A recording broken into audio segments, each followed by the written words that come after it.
Baltimore has a new city council. The 72nd council was sworn in Thursday by Mayor Pugh. And as 11 News reporter Kim Dacey explains, the panel brings many new faces.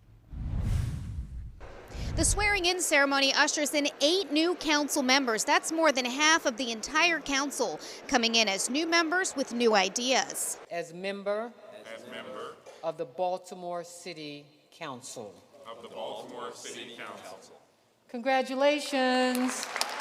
And with that, Baltimore welcomes the 72nd City Council. You have in part placed our city's future in the hands of the City Council, and we promise you that we will exceed your expectations. Many longtime council members are out and new members are in. The city's 1st, 3rd, 5th, 7th, 8th, 9th, 12th, and 13th districts. With so many new faces, council members say there will be some changes in the focus of the council. There's a shift in terms of age, in terms of experience, and so I think you have some new ideas coming about. Some of us come from the organizing, from policy, from academia, from economic development, from small business. So I think those perspectives from the new council members, I think will make the body much stronger. And each new council member coming in has their own set of priorities about how best to move the city forward, coming straight from the residents they connected with during their campaigns. We knocked on hundreds of doors in Baltimore City, many of us in this council, and so we've heard directly from the people who are interested in more jobs in Baltimore City, who want workforce training, do something about the abandoned homes. We heard directly from the people. I'm going to push really hard to make sure young people in Baltimore have access to career paths and jobs of the future. The new council members say they take their job as legislators very seriously, and they are excited to work with new Mayor Catherine Pugh to take the city to the next level. I think people are looking to see us step up. They're looking to see this institution rise above the expectations, and I think the citizens are ready for it. For 11 TV Hill, I'm Kim Dacey. This morning, we welcome 5 of the 8 new city council members. First up, District 13 Councilwoman Shannon Sneed. You represent the area that includes a little bit of the Johns Hopkins campus, but East Baltimore, kind of the heart of East Baltimore.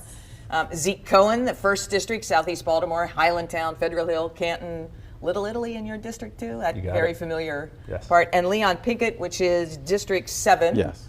Includes an interesting swath of Northwest Baltimore. Mondawmin area, part of Hamden. So a lot of territory all of you are covering. I want to start with this question because the way this government is set up, you know, it's like parents and children, really. I mean, the mayor's got all the control. The city council members represents, you know, all of your individual districts, but your control is pretty limited. So what as you've been campaigning, as you look at the structure of the strong mayor form of government, what is it that city council can do that it hasn't been doing? Advocating for our districts.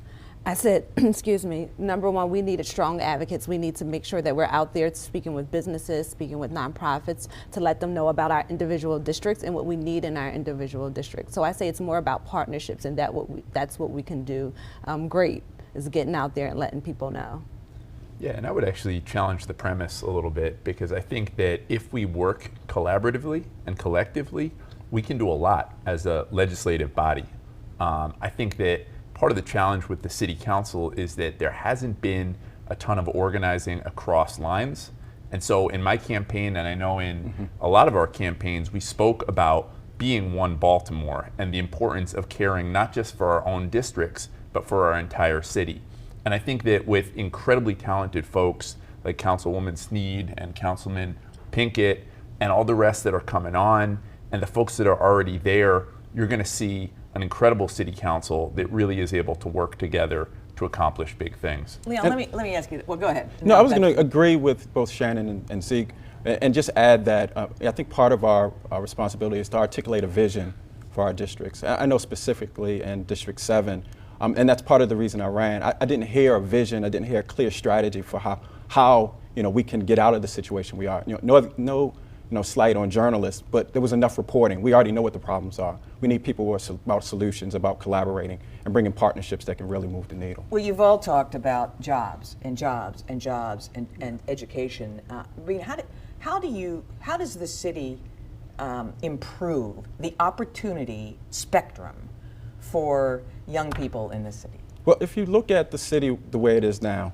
you can draw a L right down the city, especially as it relates to technology and innovation, right down Charles Street, and then, sorry about that, Zeke, but straight out to Canton. We're very familiar with it, yes. But when you look at it, look in West Baltimore, for example, there are hardly any incubators. If this is the industry of the now, then we should be creating training opportunities for individuals. I think Associated Black Charities and Greater Baltimore Committee, they came up with a study looking at middle STEM jobs and the opportunities that are in our city and career pathways that can be created in middle STEM.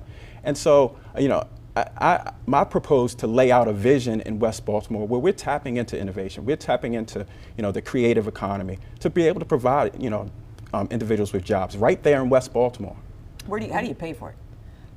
So we already know that, again, it's dealing with the partnership, is making sure that we advocate for our individual needs that we want to see. So when we talk about youth, we're asking the mayor, hey, listen to us. And they've already done that in the old administration. We saw where the council president and former councilwoman Helen Holton was advocating for youth and wanted to see more money go in that direction. And I say that's how we do it. We already know in previous administrations, we have the Mayor's Office of Employment Development, and they do have they get youth together every year and they get them jobs and they get them hired. So we want more of those folks who are looking to hire young people to say, hey, you can come here, come work for us. Just don't give money, but hire these young people, and that's how you get them started. They say, the studies show, you get a person a job at a young age, they'll most likely stay in school, they'll join positive academic things, and so we want to see that it's starting young and making those habits, making them habits until adulthood. So, Zeke, I know this was part of your campaign. I mean, I moderated a debate with you in the first district. Where does the money come from to do the kinds of things that all of you have talked about for, pre-K education, all of those things that might give kids a better chance? How do you pay for it? Yeah, so I think first of all, everyone needs some skin in the game. And that's our nonprofits, that's our businesses, that's City Hall, that's citizens. Citizens really need to be a part of how this city moves forward. And when I think about our young people and not just jobs, but careers, I see a fundamental disconnect between our thriving economy at the top, where we have all these innovations in healthcare, in cybersecurities, the Port of Baltimore in my district with transportation logistics. We have some wonderful opportunities, and yet when I go there, I don't see Baltimore City folks working there. Too often it's people from Anne Arundel, people from Dundalk, people from the surrounding counties. And so I think we need to be really intentional about how we are training and hiring local. I'm a big believer in apprenticeships. The governor is rolling out P-TECH, which I think is a really interesting idea for getting our young people into the workforce early. But I think you're going to see a commitment from this city government, from the mayor and the city council, to making sure we're not just graduating kids that then either go to college or don't, but that there's opportunities beyond high school and that they produce real family sustaining careers and jobs.